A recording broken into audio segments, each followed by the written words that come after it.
All right, welcome everyone to our third or week 3 first lecture 3.1. We're going to be looking at resources and capabilities today. So we'll be looking at the role of resources and capabilities in forming strategy, how to identify those resources and capabilities, how to appraise them in terms of their ability to confer a competitive advantage on your firm, and then what those strategic implications are based on that appraisal. So we're adding to our view of strategy here. I'm going to try and mark this up a bit on my iPad, if it will let me.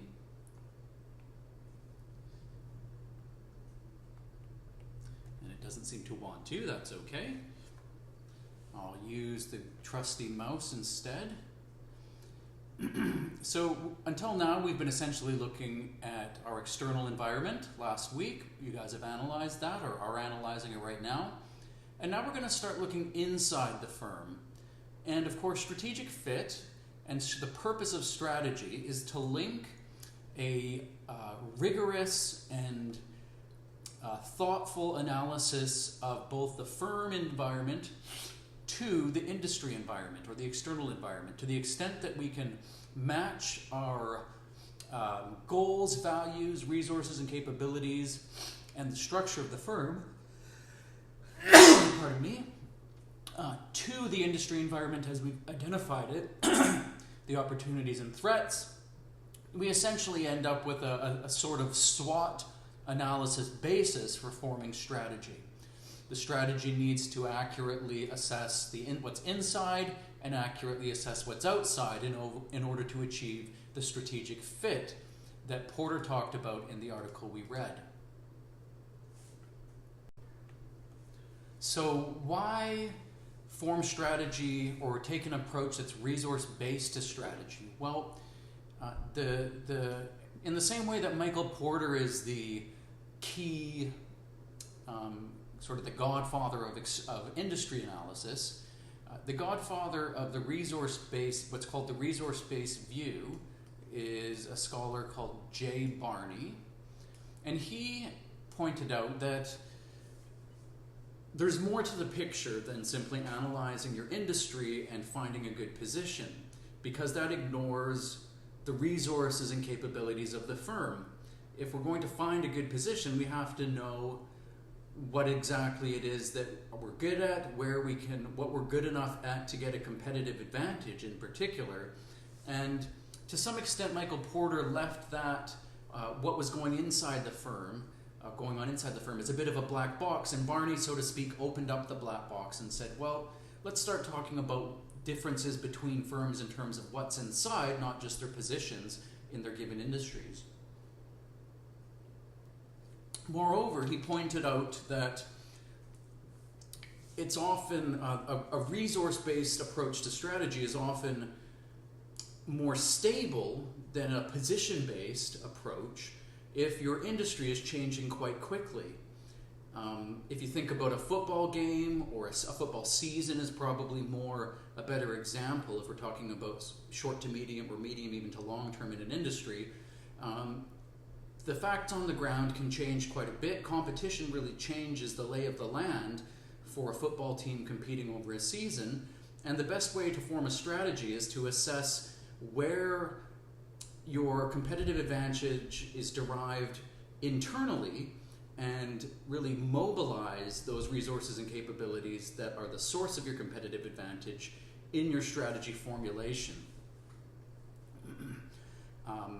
If you think about it in your own personal career, those things that you are good at, your strengths and weaknesses, those will be relatively more stable perhaps than the different jobs you take over the course of your career. You might change a job in, not every 2 years, but you might only have a job for 2 years and then another one for 5 years. And while you'll learn new skills and capabilities, that core stock of resources and capabilities stays with you as you develop it, as long as you continue to use it. So Barney made a very insightful observation here, both in terms of, firms are very different from each other, even in the same industry, in terms of their resources and capabilities. And moreover, those resources and capabilities are often more durable than the structure of the industry in which they're competing. We're going to look at a few different ways of seeing how this can play out with specific examples over time. This is a graph of charting out product evolution at Honda, a Japanese motor company that we're all familiar with over time. And their key capabilities really developed on small, efficient engines. They started very small, a clip-on bicycle engine. Then they moved into very small displacement motorcycles. 50 cc is half a liter, or less than that, sorry. 5/10 of a liter, I guess it would be. And they slowly moved up until they could actually enter motorcycle racing. They started making gradually larger and larger engines, 750 cc. Eventually, roughly around the same time, they made a large cc, a 1 liter or 1000 cc motorcycle, as well as a Honda Civic. They gradually got into larger industry-based engines or heavy engines, marine engines, generators, etc. Then they started to develop hybrid vehicles, and really just continued to build on that same set of resources and capabilities to expand them until they were even making airplanes. So this shows the historic trajectory of continuous improvement on a key set of capabilities at Honda. Here's another view. In this case, we're looking at sort of all of their different capabilities at once that were developed at Canon between 1980 and 2000, but from a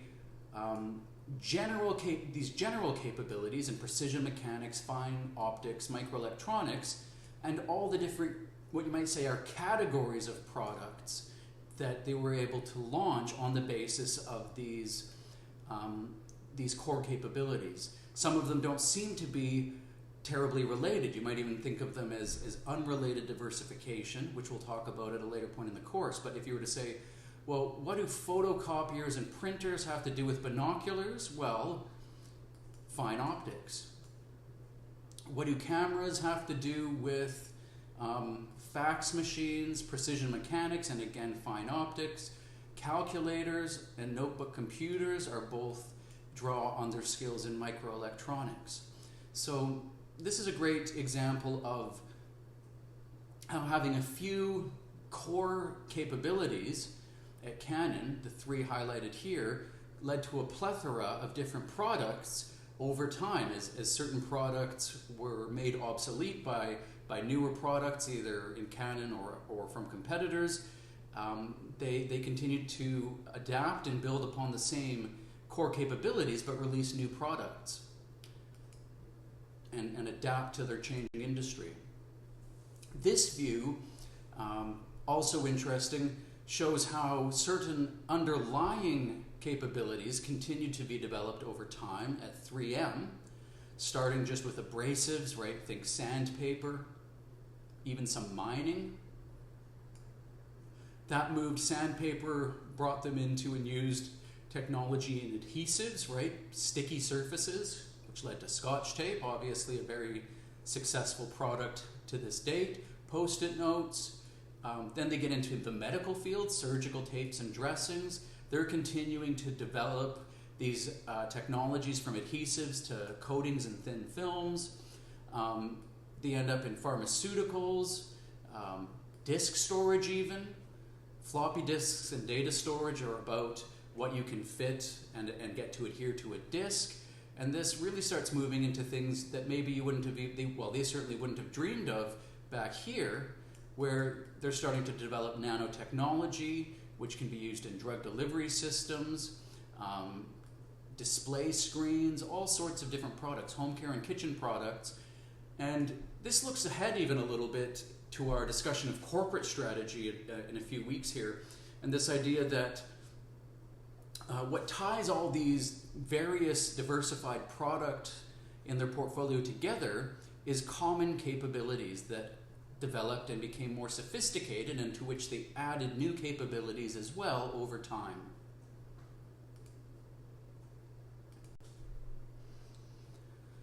So how do these all link up? Well, we talk about resources and capabilities. Resources are kind of like the assets that a firm has at its disposal, whereas capabilities are what the firm can do with those resources or assets. I like to use the example of, let's say I went out and bought a 1959 Gibson Les Paul guitar. That's the $1 million guitar, the best guitar supposedly ever made. Well, that's a great resource, but it only confers a competitive advantage to me to the extent that I can play it well and that I have an audience. There wouldn't be a lot of point, or certainly not a profit-generating potential to me owning a $1 million guitar if I don't know how to play it. And that's the relationship between resources and capabilities. Based on those capabilities, we then try to deploy them strategically to see how these capabilities, based on these resources, can give us a competitive advantage. If we have resources and we're really good at something, but it won't give us a competitive advantage, that may still not be, or we won't evaluate it very highly in our firm's stock of resources and capabilities. And we have three different types of resources, or of resources rather, that we talk about, or how we categorize them in this course in strategy. We have our tangible resources. Those are inevitably the most easy to identify. They're the ones that are on the balance sheet. Financial resources. How much cash do we have? If not cash, perhaps, what do we have access to cheap financing? What's our cost of capital? Are we able to borrow rather cheaply? What physical resources do we have? What's our inventory? What's our PPE, our plant and equipment and property? Then we get into our intangible resources. Here we're talking about things like technology. Where would we look to see this? Well, it's hard to identify, and because they're intangible, it's a bit harder to put our finger on it precisely. Some things you can look at are, for example, R&D intensity, which is your R&D spending over your revenues. Now, this is really just a ratio showing an expense, but it shows us how much they're investing in R&D. It doesn't tell us if it's successful. It doesn't tell us if they actually gain a competitive advantage, but it's a proxy. A proxy means it's close to the thing we're trying to measure, but it's not the thing itself. Another thing you could look at is patents. How many patents does our firm have? How many do they have in the last year? This is something you guys can explore if you're trying to figure out whether your firm has valuable resources in technology. Reputation. Reputation really shows up in the value of the brand. Reputation can be a very profitable resource. Sorry, I've got a bug flying on my screen here. If you think about firms like Disney, they're able to cash in on their reputation across a wide range of products. I have a little Darth Vader image on my Chase Bank card. Disney, of course, owns Star Wars now. They got paid for that and had to do really nothing to get some licensing revenue from Chase Bank to put Star Wars characters on their bank card. Another one here is culture. Company culture is now getting very difficult to measure. Some ways you might want to measure culture would be things like employee turnover rates. Do they retain their staff well? Is there something about their customer service that is evidence of a strong and valuable culture? One example I like here is Buc-ee's. If any of you have ever been to Buc-ee's, you know it's this amazing experience, and people spend tons of money there, but it's a gas station with a convenience store. I would suspect a lot of what makes Buc-ee's so profitable is their company culture. Oftentimes the culture is laid sort of as the foundation by the founding CEO and owner. Next here in our categories of resources, we have human resources. Do we have a highly skilled labor force? One of the ways to try and measure that is looking at your spending on labor and salaries versus your competitors. Now, it might be inefficient spending on labor and salaries, but if the firm is doing well and is performing well in other ways, That might be an indicator that they're spending more money on wages, labor, and salaries because they have some valuable human resources there. The capacity for communication and collaboration. Oftentimes, a merger or acquisition will fail because they can't get synergies from collaboration between the two companies that have been merged, or the parent and the acquisition target. Motivation is another valuable human asset. A highly motivated workforce produces more value at lower cost than a poorly motivated workforce. These become difficult to identify. Again, things like turnover rate, spending on salaries can be a good indication, but they're proxies, not the thing itself. And sometimes you have to look at qualitative, not financial assessments, but also qualitative assessments in, say, the Wall Street Journal and the business press to figure out whether or not a company is deemed to have a good culture. Part of Boeing's problems have been, the blame there has been laid with a poor company culture and problems with maybe their human resources at the top of the organization that have really led the company from being very profitable to being in trouble now financially. So here's some different, different measures that you can think about using to measure your firm's resources, whether they have them, how those resources compare to other firms that you've identified in your industry as being key competitors. It lists them here and then talks about what those resources might look like. Internal cash flows are a strong financial. If you're Apple, you're generating tons of internal cash. Maybe you don't have tons of internal cash, but your cash flow is stable enough that you have good borrowing capacity, or maybe you have lots of assets over which you can take security. That means you can borrow money. Companies without liquid or sellable assets often struggle to get financing. Service companies, for example. Plant and equipment, pretty easy to see. Technological resources, as we mentioned, you can see those here. Royalty income is another good one that I didn't mention. Patents that are being used and that are licensed to other firms generate lots of royalty income. Biotech firms, companies that are discovering new drugs, musicians, creative artists. Those aren't tech capabilities, but those all show up under royalty income.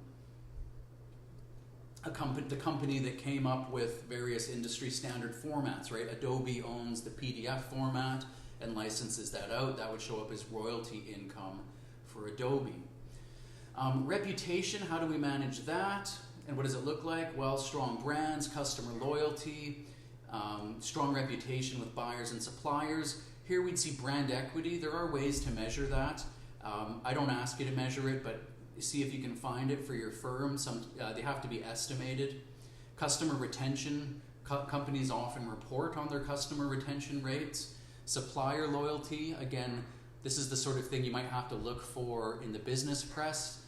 You're not going to have lists of your firm's aged accounts payable, which is a way you could measure that if you were looking at the payable or accounts payable over the years, seeing which supplier relationships were the most enduring, which customer relationships, those would be the receivables were most enduring. I used to be able to see this as a banker who had access to firm financials, and it was important for us to know who their big suppliers and customers were and how loyal they were.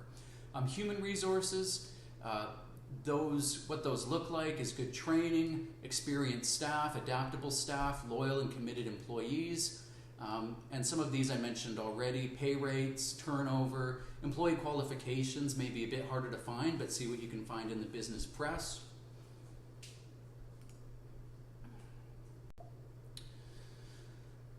This is an interesting view on intangible assets. One of the best ways to measure intangible assets, and one of the ways we know it exists, is by looking at what's called the market to book ratio. And basically this says, well, how many times the assets on the balance sheet is the market cap? If your market cap, if all your firm's stock is worth exactly the amount of assets. Essentially, there's no intangible value in your firm. Your firm is basically just worth whatever assets you have on the book if you were to sell them. That usually means you're in a lot of trouble. If your market cap is less than your assets, you're probably going to get bought out or sold by your shareholders because they could make more money just by selling your assets than they're getting right now in their stock. So I would look at this. It's a reflection of the market's confidence and belief in both your past performance and what they expect from your future performance. The market cap of a firm is essentially the market's aggregated assessment of your future cash flows, right?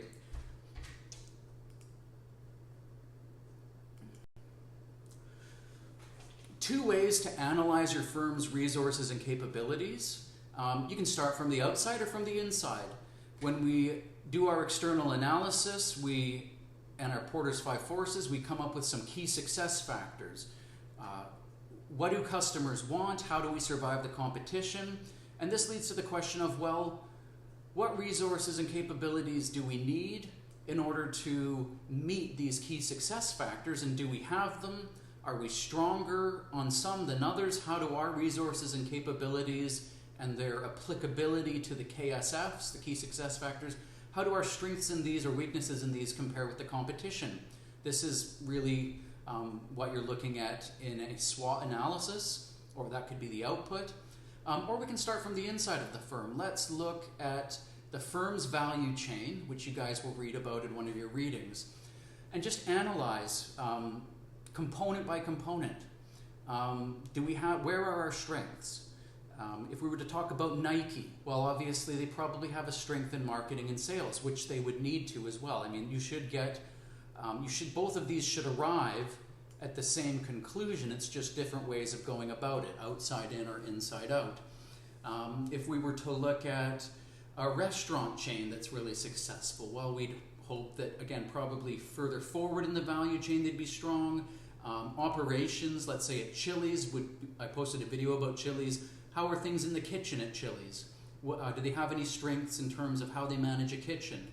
Inbound logistics, what are their inputs? Do they have strengths related to good ingredients at Chili's? Or if it was a car manufacturing company, do they have strengths in terms of the sorts of materials, aluminum, etc., that they get for their cars?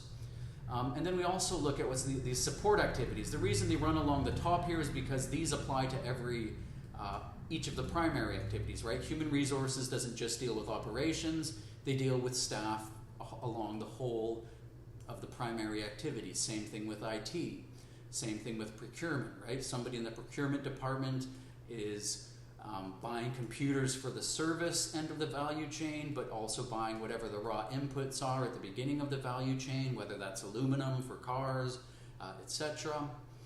So some firms are very strong in these support activities, and in fact, firms that are basically just management firms that are really good at managing, this is often where a lot of their core resources and capabilities will be found. Companies like Warren Buffett's Berkshire Hathaway are very good at acquiring companies and applying these core or support activities to all the firms in their portfolio.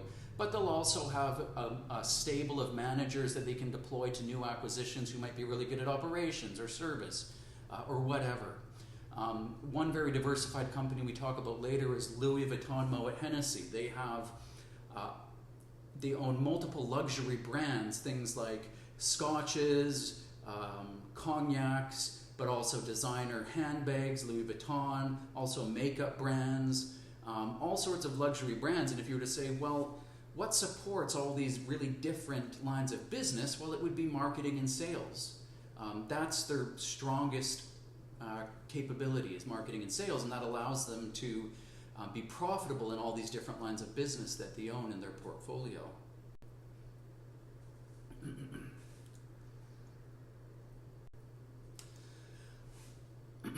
This is another view, and this highlights the hierarchy of capabilities and the fact that high-level capabilities are built on what you might call sub capabilities. These are just the basic technical skills at an oil and gas company that they may have all or not all of them. Maybe they have directional drilling capability. Maybe they started off just doing directional drilling. Eventually they learned how to do deep water drilling. Eventually maybe they started doing fracking. And all of this fed up into an overall drilling capability. But a drilling capability on its own isn't enough to be an exploration company.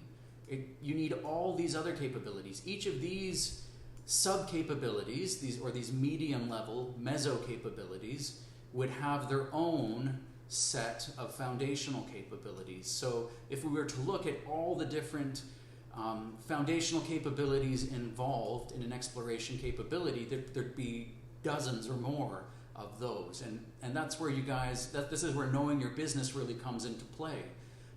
If you want to say that you have a capability in marketing, if it was Louis Vuitton, Moet Hennessy, well, what does that look like? What are the sub-activities that comprise, or the meso-level activities that comprise that marketing capability, and then what are the basic activities, the basic units that feed into that meso-level capability? And can those be deployed elsewhere, perhaps? Can any of these capabilities feed into or be applied to other products like they were with that Canon example we looked at a while back?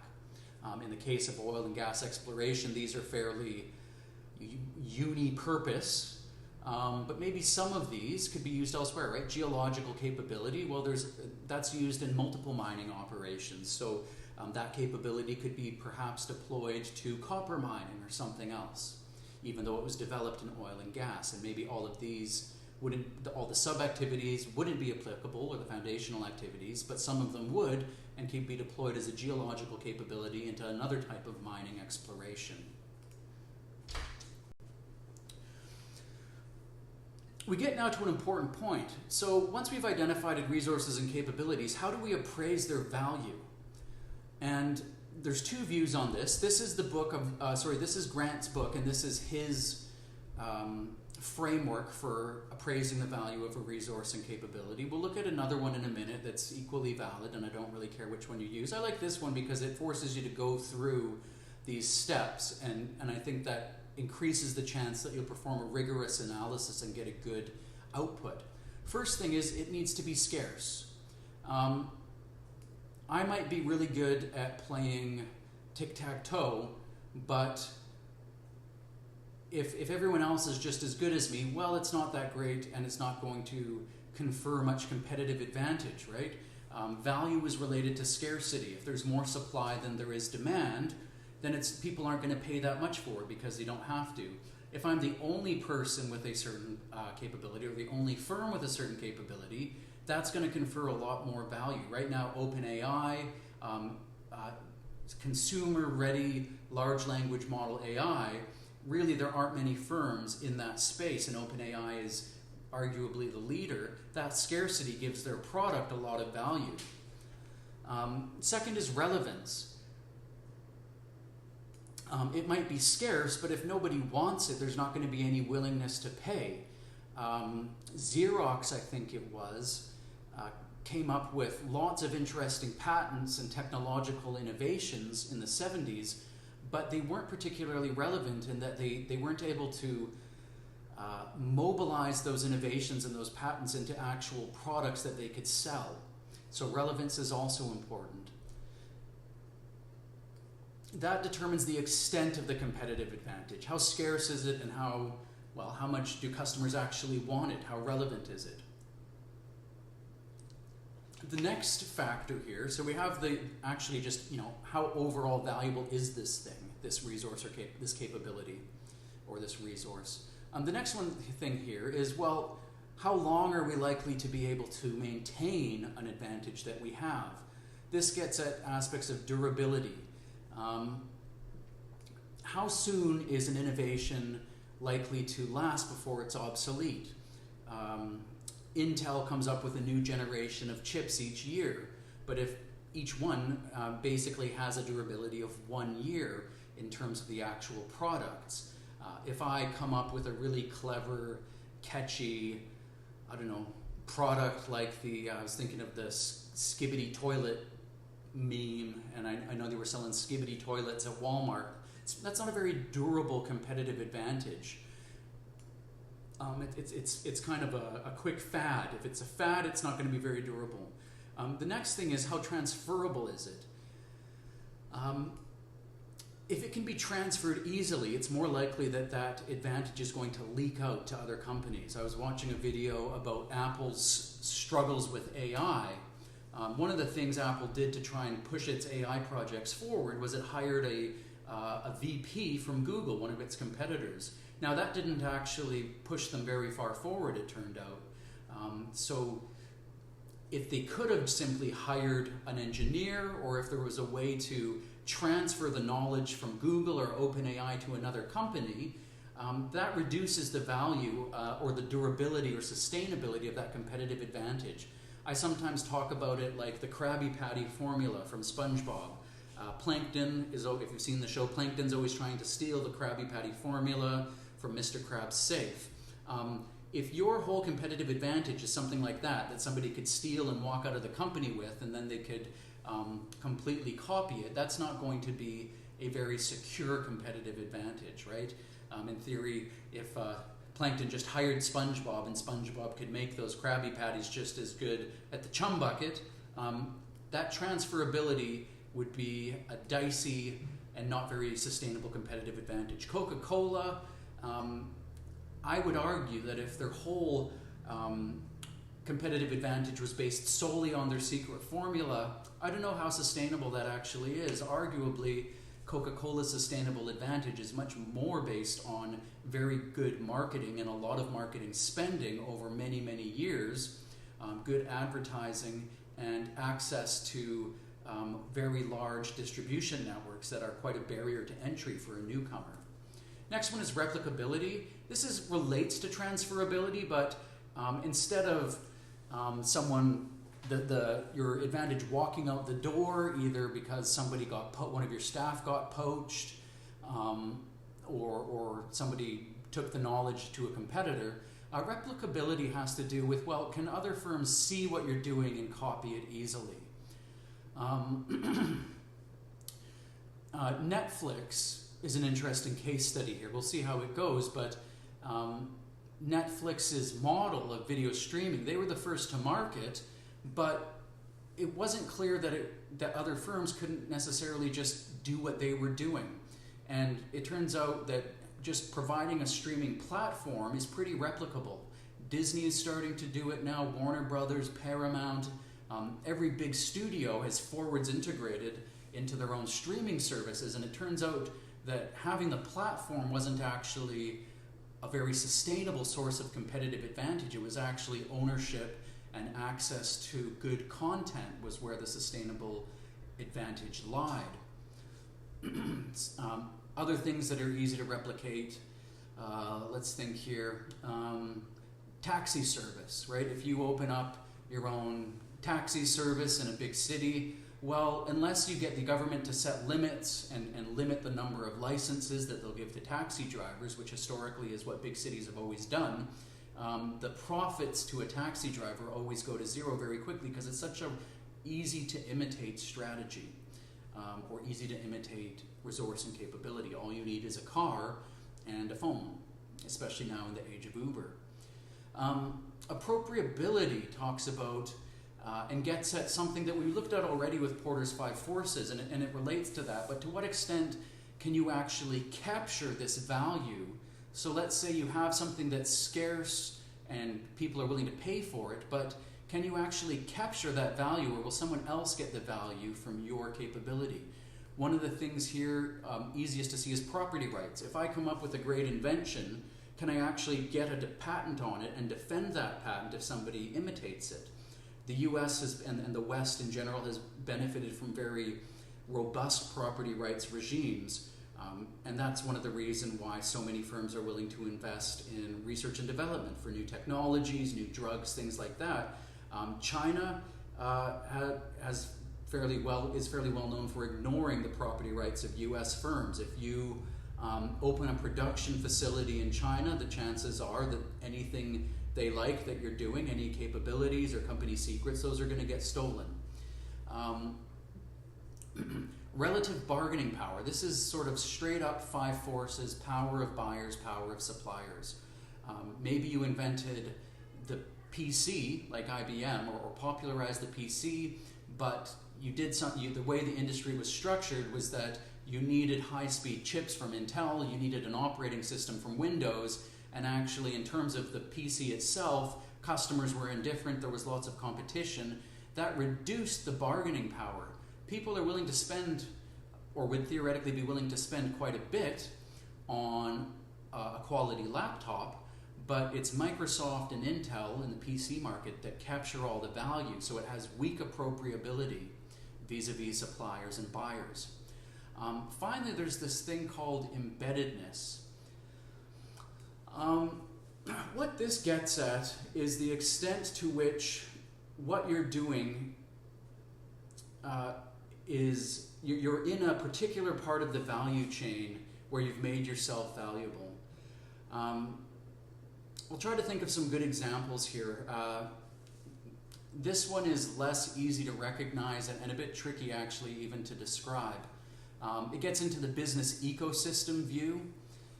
One example might be if you're a standard bearer. So let's say, again, if we think about Adobe PDF, Adobe has managed to take an embedded position in the value chain for document production. Adobe actually used to be and started out in the desktop publishing world. They made, before there was Microsoft Word, there was Adobe PageMaker. PageMaker's gone now, but their PDF format is quite embedded in the way that we share documents, and they manage, and it's become a standard, and it's very hard to dislodge them. So these three things, the extent of the competitive advantage, its sustainability, and our ability to appropriate as much value as possible in terms of profit, gives the overall earning potential for a resource and capability. If you think about your operational efficiency isn't strategy approach from Michael Porter, well, the problem with operational efficiency, even though it's relevant and customers like higher quality goods, it's not scarce because of competitive conversion. Everyone's doing it. It's easy to replicate and transfer if you're all using the same Lean Six Sigma consultant from McKinsey. It'll go to all the other companies. It's easy to replicate. And it doesn't really give you a position where you can appropriate the value of that operational efficiency. The customers, the buyers, capture all the value from operational efficiency or operational effectiveness. Here's a little interesting view on appropriability related to bargaining position and embeddedness. Goldman Sachs, I think probably always one of the world's most successful investment banks, net income of $11.3 billion, of which they paid $3.2 billion to the owners in dividends, the shareholders. Employees captured, though, $15.5 billion. The employees captured more value or appropriated more value than the shareholders. Why is that? Well, it turns out the employees are quite embedded in the value chain in the value chain at Goldman Sachs. Banking is a very relational product, and what happens if one of your best bankers walks out? Well, he or she is probably taking most of their clients with them, and so they walk out the door with all that value. In order to keep them, you have to pay them quite a bit, and those bankers, those employees, appropriate more value than the owners of the company. So I mentioned that there's an alternative. It's not even an alternative view, it's just a different way of categorizing an appraisal of the value of resources and capabilities.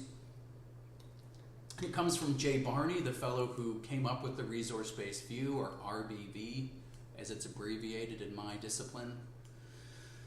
And Barney just summarized it as RIO. Is the resource and or capability valuable, right? How much is it relevant? Is it rare? That's scarcity. Is it imitable? right? Is it transferable? Is it replicable? These are both referred to in, well, can somebody, how easy will it be for a competition to eventually imitate what we're doing? And are we organized to capture the value, or is the industry, are we in a position within the industry structure and the wider value chain to capture value and how much? And that's the same as Grant's view on appropriating the value. So I tend to call it VRIO and refer to VRIO when I'm lecturing in class, just because it's so easy to remember. Another version that you sometimes see instead is VRIN, and I can't even remember who came up with this, but you'll sometimes see it out there in business strategy websites or other textbooks.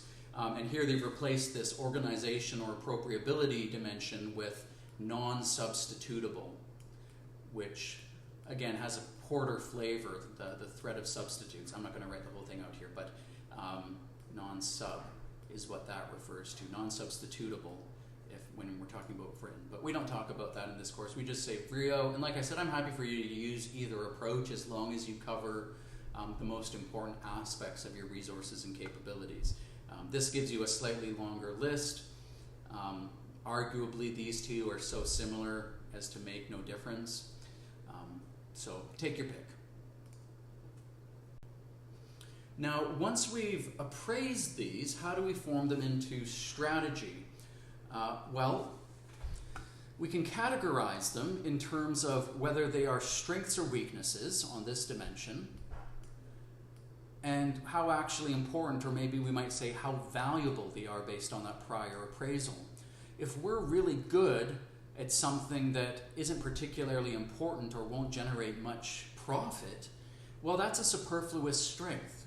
My example, if I'm the best Sudoku player in Thibodeau, I'm probably not going to make a penny off that, even if I'm the best Sudoku player in 100,000. That's a superfluous strength. This one here is, well, these are the strengths where we do have a strength and it confers on us a competitive advantage that is sustainable and appropriable based on those VRIO criteria.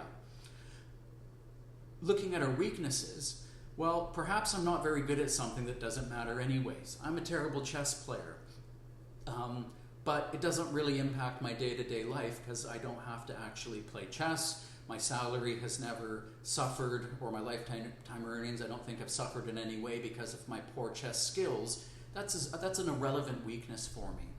Now, if we're weak in a key success factor, that might be really important. That might cause us some problems. And when we get into weaknesses that are key or strategically significant, then we need some strategic approaches with how to deal with those. And we'll look at those in the next slide here. So based on how we categorize, we'll look at it in one more slide. This is just an example of having filled out and used these categories in this matrix to map out the resources and capabilities of Icelandair. So I'm not sure who performed this, but they made an assessment that maintenance was something of a superfluous strength that won't give a competitive advantage. These are the key strengths that they possess that do give them a competitive advantage, that the result of which is more profit. These are weaknesses that don't really matter. Brand isn't very important based on their overall strategy, presumably. Key weaknesses for them, location, right? Reykjavik in Iceland isn't exactly a hub in the same way that London is for British Airways, or New York might be, or even Malaysia is a bit of a flight hub in Southeast Asia, Malaysia, Singapore. So here's where they've mapped all those out for Icelandair. And that, again, this is, when we're talking about strategic importance, we're tying that to the goals and objectives, the strategic objectives of the firm.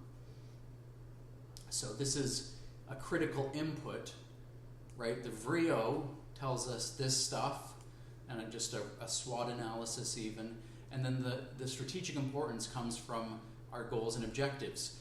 It's possible that we might need to amend these based on this matrix. If we have too many key weaknesses, well, perhaps actually we need to change our strategy to better focus on areas where we're strong. We'll look at that in a second here. So What do we do with each of these categories? Key strengths, well, let's target those markets and exploit those areas where it's going to have the biggest impact. The example here is Alaska Airlines, and they just focus on the Western US, Central America, and Hawaii. We can expand those key strengths to new locations. Oftentimes, if we've made an assessment that the key strengths we have in our current host market would also be key strengths in some other geographic markets, oftentimes that's the most obvious source of potential growth. If I'm doing something really well in South Louisiana and it's a product or service that people want elsewhere, well, why don't I just go meet that need somewhere else if I do indeed have a strength and a competitive advantage there? Or we might be able to enter into new products as well that exploit the same strengths. If we have a great strength in pharmaceutical research, well, let's see if we can make some more different drugs that target different diseases.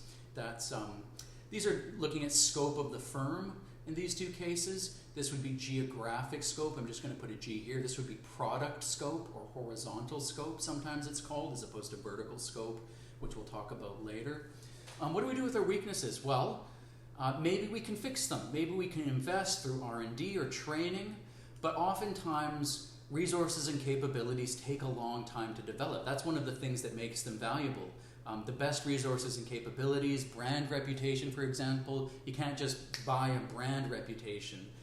You have to invest in marketing and advertising and quality products over many, many years. So depending on what your weakness is, this may or may not work, but it's probably going to be a long-term project. And sometimes there are cultural barriers to developing or fixing those weaknesses that may be insurmountable in some cases. Well, other answer then in that case is, well, we can outsource them. Apple doesn't do manufacturing. Apple doesn't build phones. As you know probably if you've ever opened up an Apple product, it says designed in California, but they're manufactured elsewhere. Mostly by Foxconn. Foxconn is Apple's biggest contractor for assembly and manufacture. Or maybe you can form a partnership. And this touches at kind of both of these. Maybe you form a partnership where at first they are providing their own capabilities to make up for your weakness, but over time you can learn them from your partner. And you see a lot of interesting partnerships in this area. Ford and Mazda partnered at one time, and that involved the sharing of technology and also market intelligence. Ford got more access to the Japanese and Asian markets. Mazda got more access to things like trucks and the American market. And it was in theory, at least they must have thought it would be mutually beneficial. I don't know if it turned out that way, but if in order to enter into a partnership, you assume it will be mutually beneficial. Or you could just move yourself, and maybe this involves a strategic change in some cases, where your weakness just doesn't matter as much. I'm a motorcycle rider, and a lot of motorcycle enthusiasts know that Harley-Davidson bikes are just not very technologically sophisticated. They're known for leaking oil. The frame geometry means that you can't turn very tight. If you lean over too far, you scrape the pegs. But Harley's in the past, they've embraced that very successfully. They're big, noisy bikes with a strong brand image that are kind of retro looking, the bobber style. They've had a lot of bobber bikes or hot rod style bikes, and that's really worked for them. Now, arguably, that's starting to work for them less and less. Their key demographic, which was the boomers in the 60s, sort of Easy Rider movie, if you've seen that movie, that generation is aging out. I was talking to a guy just the other night at my daughter's softball. Her grandpa there said, I just can't lift my Harley anymore, it's too heavy. And younger riders are preferring things that are more like sport bike or have a slightly different brand image than they don't want the boomer brand. So this isn't working as well for Harley now, and arguably they need to pivot, and I think they are trying to pivot. They've tried to enter the electric bike market. They've started to make smaller models. I think they're investing more in R&D, but we'll see how that pans out.